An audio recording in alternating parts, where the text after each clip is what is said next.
करवीर तालुक्यातील 13 गावांमध्ये झालेल्या ग्रामपंचायत पोटनिवडणुकींचा निकाल आज जाहीर झाला. हणबरवाडी इथं सरपंच पदासाठी झालेल्या थेट निवडणुकीत बाबूराव वाडकर यांनी विजय मिळवत पाटील गटाची बाजू भक्कम ठेवली. विशेष म्हणजे यापूर्वी माजी सरपंच कुमार कोराणे यांच्यावर अविश्वास ठराव झाल्यानंतरही पुन्हा पाटील गटालाच यश मिळालंय. इतर निकालांमध्ये वळिवडे इथून महेश शेळके, चिंचवाडमधून अण्णाप्पा कोळी, मानसी मांढरेकर, वसगडेमधून सचिन कांबळे, निशिकांत कांबळे, शामराव कोळी, सरनोबतवाडीतून सागर गजबर, नेरलीतून दयानंद जाधव, गांधीनगरमधून अशोक देवकुळे हे विजयी झालेत. विरोधी गटाच्या उमेदवारांनी फक्त 3 ठिकाणी बाजी मारली आहे. एकूण चित्र पाहता कोल्हापूर दक्षिणमध्ये आमदार सतेज पाटील आणि माजी आमदार ऋतुराज पाटील यांची पकड कायम असल्याचं या निकालातून स्पष्ट झालंय.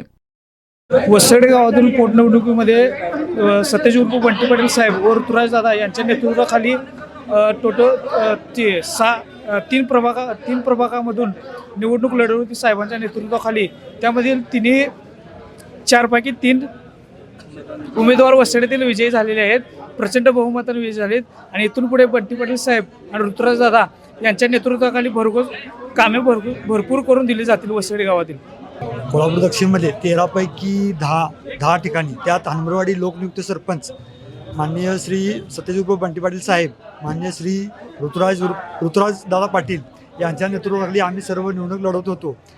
त्या ठिकाणी भरपूर मताधिकांनी या 13 पैकी 10 ठिकाणी निर्वाद वर्चस्व बंटी साहेब गटाने राखले आहे व इथून पुढेही आम्ही बंटी पाटील साहेब व ऋतुराज पाटील साहेब यांच्या मार्गदर्शनाखाली काम करेन हीच आमची ग्वाही देतो.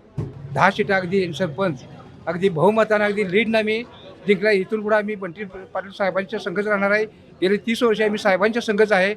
हाडाचा कार्यकर्ता म्हणून आम्ही काम करतोय आम्ही आणि इथून पुढे आम्ही तसं राहणार आहे यांच्या संघच. दरम्यान निकालानंतर विजयी उमेदवारांनी अजिंक्यतारा कार्यालयाला भेट दिली.